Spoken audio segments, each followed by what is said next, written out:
پہ یہ ذمہ داری ہے کہ وہ اولاد کی تربیت کرے. اولاد کی تربیت بڑی محنت کی چیز ہے. جس طریقے سے مالی ایک پودے کو زمین میں لگاتا ہے، پھر کھاد ڈالتا ہے، پھر اس میں جو ہے پودے کی دیکھ ریکھ کرتا ہے، دھوپ کا انتظام ہوتا ہے، پانی کا انتظام ہوتا ہے، اس کے بعد 25 سال میں جا کے ایک تناور درخت بنتا ہے. اسی طریقے سے بچوں کی جو تربیت ہے وہ بہت ضروری ہے. اگر ہم نے بچوں کی صحیح تربیت نہیں کری اور صحیح وقت پہ ہم انہیں وقت نہیں دے پائے تو ایک ایسا وقت آتا ہے کہ انہیں ہمارے وقت کی ضرورت نہیں ہوتی، اور بڑھاپے میں ہم رو رہے ہوتے ہیں کہ آج بیٹا بیٹے کا دشمن ہے، بہن بھائی کی دشمن ہے، اور جو ہے دکان کے لیے لڑ رہے ہیں، ایک ایک زمین کے لیے لڑ رہے ہیں، بھائی بھائی کا خون کا پیاسا ہے. بڑھاپے میں ہم پریشان ہیں. حضرات گرامی، ہمیں اپنے بچوں کی بہترین تربیت کرنی ہے. یہ بچے اللہ رب العزت کی دی ہوئی ایک نعمت ہے اور ہماری قوم کا سرمایہ ہے، اور الحمدللہ اللہ نے ہمارے یہاں بہت نوجوان عطا فرمائے ہیں. اور ضرورت اس بات کی ہے کہ ان کو اچھی طریقے سے ان کی تربیت کی جائے، ان کی ٹریننگ کی جائے، ان کے ایمان کی حفاظت کا انتظام کیا جائے.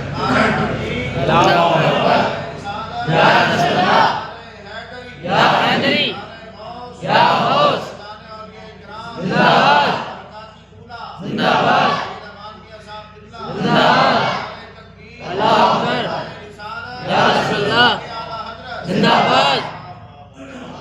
حضرات گرامی، ہمیں اپنے بچوں کی بہترین تربیت کرنے کی ضرورت ہے، اور بہت دھیان دینے کی ضرورت ہے. ماں باپ کو مل کر اپنے بچوں کی تربیت کرنے کی ضرورت ہے. وہی قومیں ترقی کرتی ہیں جس کے افراد جو ہیں وہ فائدہ مند ہوتے ہیں، مفید ہوتے ہیں، ورنہ آپ تعداد سے نہیں بلکہ جو ہے آپ کے اندر کیسا ہنر ہے اس بات کی قدر کی جاتی ہے. حضرات گرامی، ہمیں کوشش کرنی ہے کہ ہم اپنے بچوں کو سب سے پہلے ضروری علم دین سکھائیں، پھر اپنی حیثیت کے مطابق بہترین سے بہترین اسکول میں ان کی تعلیم کا انتظام کریں. ہمیں اتنی مہنگی شادیاں نہیں کرنی ہیں. ہمارے یہاں منگنیوں کا یہ عالم ہو رہا ہے کہ ان میں شادیوں کا گمان ہوتا ہے. آپ یقین مانیے ایسی ایسی منگنیاں ہو رہی ہیں، اس میں ایسے ایسے گفٹ دیے جا رہے ہیں کہ اس میں نہ جانے کتنوں کی شادیاں ہو جائیں. ابھی ہمارے علی گڑھ میں ایک شادی ہوئی تھی جس میں نہ صرف دولہا کو گاڑی دی گئی بلکہ دولہا کے ابا امی کو بھی گاڑی دی گئی. ایک کے بجائے دو جو ہے ٹو ویلر دیے جا رہے ہیں. حضرات گرامی، ہم کیا کر رہے ہیں؟ اپنی بچیوں کو ان کا حق تو نہیں دے رہے ہیں ان کی پراپرٹی میں.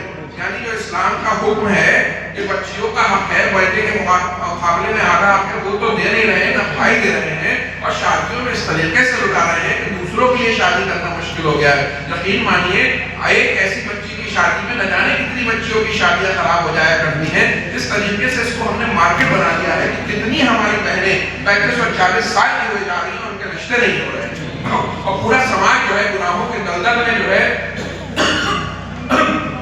ڈوبتا جا رہا ہے.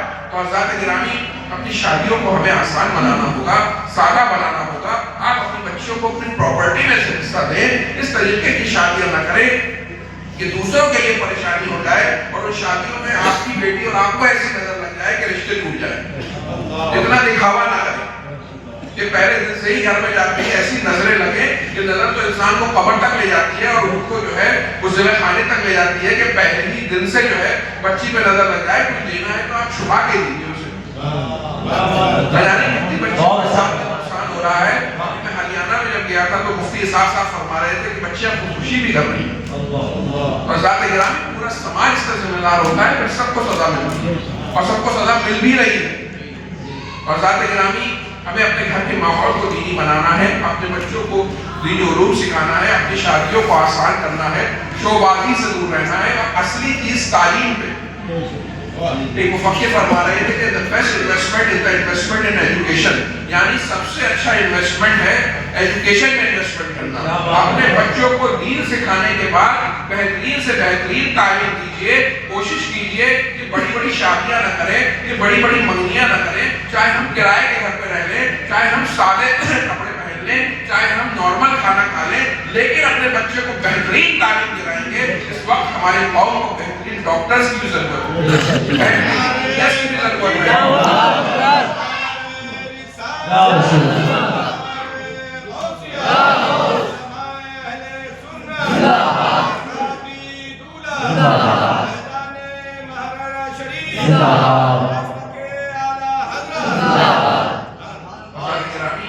ہماری قوم کو بہترین ڈاکٹرز کی ضرورت ہے، ہمیں خود کے اپنے اسپتالوں کی ضرورت ہے، ہمیں بہترین سائنٹسٹ کی ضرورت ہے، ہمیں بہترین وکیلوں کی ضرورت ہے جو ہماری خانقاہوں کی حفاظت کر سکے، ہماری مسجد کی حفاظت کر سکے، ہمارے اوقات کی حفاظت کر سکے، ہماری جائیداد کی حفاظت کر سکے، ہماری شریعت کی حفاظت کر سکے، ہمارے بے گناہوں کو جیلوں میں جانے سے بچا سکے۔ ہمیں سائنٹسٹ کی ضرورت ہے، ہمیں بہترین لیڈران کی ضرورت ہے، بہترین بزنس مین کی ضرورت ہے، ہمیں مخلص لوگوں کی ضرورت ہے، ایک بہترین مڈل کلاس کی ضرورت ہے۔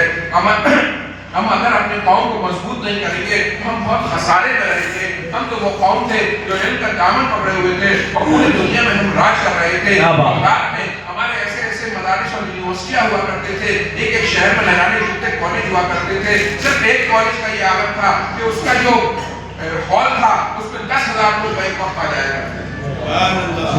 اس لیول کے ہمارے کالج ہوا کرتے تھے، پوری دنیا سے آ کر جو ہے بڑے بڑے کرسچن بادشاہوں کی اولادیں ہمارے دروازوں میں کھڑا رہا کرتی تھی اور ہمارے شیخ الجامعہ کو سفارش کے خط آ رہے ہوا کرتے تھے بادشاہوں کے پاس سے کہ میرے بچے کو اپنے جو ہے اسپین میں قرطبہ میں اپنے بچے کو ایڈمیشن دے دیجیے، میرا بچہ بھی پڑھ کے کچھ لائق ہو جائے گا، اور ہم انہیں ایڈمیشن دیا کرتے تھے۔ اور دھیرے دھیرے ہم علم سے دور ہوتے گئے، دوسروں نے علم حاصل کر لیا اور آج ہم پست ہیں اور ہر جگہ دبائے جا رہے ہیں۔ ہمیں ضرورت ہے یہ دنیا میں جو ہے مسلمان کے لیے بنائی گئی ہے اور اس کی جو قیادت ہے وہ ہم ہی کو کرنی ہے، لیکن اس قیادت کے لیے ہمیں تیار ہونا ہے۔ اپنے بچوں کو ضروری علم دین سکھائیے اور بہترین سے بہترین تعلیم دیجیے، اسلامی تربیت ان کی کریے، ان کو اچھے اخلاق دیجیے، انہیں گناہوں سے پاک رکھنے کی کوشش کریے۔ ایسے صالح نوجوان اور صالح بچیوں کی ہمیں ضرورت ہے جو اس قوم کی قیادت کر سکے اور آگے بڑھے، اور یہ کوئی باہر سے نہیں آئے گا جو ہمیں تیار شدہ بچے لے کے جائے گا، بلکہ یہیں سے ہماری بچوں کے جو لوگ محنت کرتے ہیں اللہ تعالیٰ ان کی محنت کو رائگاں نہیں جانے دیتا ہے۔ آپ اپنے پڑھائی میں دیکھ لیجئے، ایک محلہ ایسا ہے کہ وہاں لائن سے ڈاکٹر نکلتے ہیں، اور اگر غریب بھی انسان محنت کرے تو آپ نے دیکھا APJ ابو الکلام کا کیا بیک گراؤنڈ تھا، اور وہ نیوکلیر سائنٹسٹ ہوئے اور اس کے بعد جو ہے ہندوستان کے پریزیڈنٹ ہوئے۔ حضرات گرامی، میں یہ آپ سے گزارش کروں گا ہر آدمی اپنے قوم کو مضبوط کرنے کی کوشش کرے، اپنے مدارس کو مضبوط کرنے کی کوشش کرے، اس شوشہ کی زندگی سے دور رہیے۔ آپ یقین مانیے انسان جو ہے شوشہ کی زندگی میں پڑ جاتا ہے اور ایک دن زندگی ختم ہو جاتی ہے، ہمیں نہیں پتا ہے کہ ہمارے پاس کتنا وقت ہے، ہماری زندگی کی سانسیں مستقل کم ہوتی چلی جا رہی ہیں، روز ایک دن کم ہوتا چلا جا رہا ہے، جس طریقے سے برف کی سلگی ہوتی ہے وہ پگھلتی چلی جاتی ہے۔ یہ ہمارا عالم ہے، ہم اپنے آپ کو سمجھ رہے ہیں شاید اس دنیا میں ہم ہمیشہ رہ جائیں گے۔ پچھلے سال میرے 32 سالہ سردار بھائی کا انتقال ہو گیا، ابھی پچھلے مہینے میرے 37 سالہ ماموزاد بھائی یہاں کی خوبصورت اور نیک اس کا انتقال ہو گیا۔ ہر کوئی اپنا ایک وقت دکھا کے آیا ہے، اسے اس پہ لوٹ کر جانا ہے، تو ہمیں بھی جانا ہے۔ اور اب یہ ضروری نہیں کہ انسان یہ سوچے کہ میں 70 سال کا ہوں گا، میں 80 سال کا ہوں گا، بلکہ دنیا سے جب جانے کا لکھا ہے تب جائیں گے۔ اپنی آخرت کی تیاری کیجیے اور آخرت کی تیاری مستقل کرنے کی کوشش کیجیے۔ اپنے انسان کا جو مشن ہوتا ہے اسی حساب جو ویژن ہوتا ہے اسی انسان سے اپنی وہ جیسے انسان نے کہا میں اس چیز کا بزنس کروں گا، بچہ کہہ رہا ہے کہ میں FPS کی تیاری کروں گا، میں IAS کی تیاری کروں گا، اسی حساب سے اپنا پلان بناتا ہے، پھر شادیوں میں جانا چھوڑ دیتا ہے، پڑھائی کرتا ہے، پارٹیوں میں جانا چھوڑ دیتا ہے، پڑھائی کرتا ہے۔ اسی طریقے سے جس کی زندگی کا مقصد آخرت میں کامیاب ہونا ہوگا وہ روز صبح اپنے مشن کے حساب سے آگے بڑھنے کی کوشش کرے گا، جس کو اپنی آخرت کی تیاری کرنی ہوگی، جو اپنے قبر کو یاد رکھے گا قبرستان جایا کریے، فاتحہ پڑھ کے آیا کریے اور دیکھا کریے جنازے میں ضرور شریک ہوا کریے، اور دیکھا کریے کیسے کیسے خوبصورت نوجوان، کیسے کیسے طاقت والے لوگ، کیسے کیسے پاور اور پیسے والے لوگ ان کو نہ ہل پا رہے ہیں نہ ڈل پا رہے ہیں، اور ان کو ہم قبروں کے حوالے کر کے آ رہے ہیں۔ اور یہ سوچا کریے کہ چند دنوں بعد مجھے بھی یہاں جانا ہے، اور اپنی آخرت کو اپنے سامنے رکھیے، تو پھر میرا ہر عمل جو ہے جب میں صبح اٹھوں گا تو مجھ سے بیماری نہیں ہو پائے گی، جب میں صبح اٹھوں گا قبضہ نہیں کروں گا، میں صبح اٹھوں گا تو کسی کی دکان پر قبضہ کرنے سے پہلے 100 بار سوچوں گا۔ ہو سکتا ہے جہاں اپنی پاور سے، جہاں اپنے پولیس کے کانٹیکٹ سے، جہاں نیتاؤں کے کانٹیکٹ سے، جہاں جو ہے اپنے خاندان اور اپنی برادری کے کانٹیکٹ سے میں اس پہ قبضہ کرنے میں کامیاب ہو جاؤں، لیکن ایک دن وہ آئے گا کہ اللہ رب العزت کے دربار میں مجھے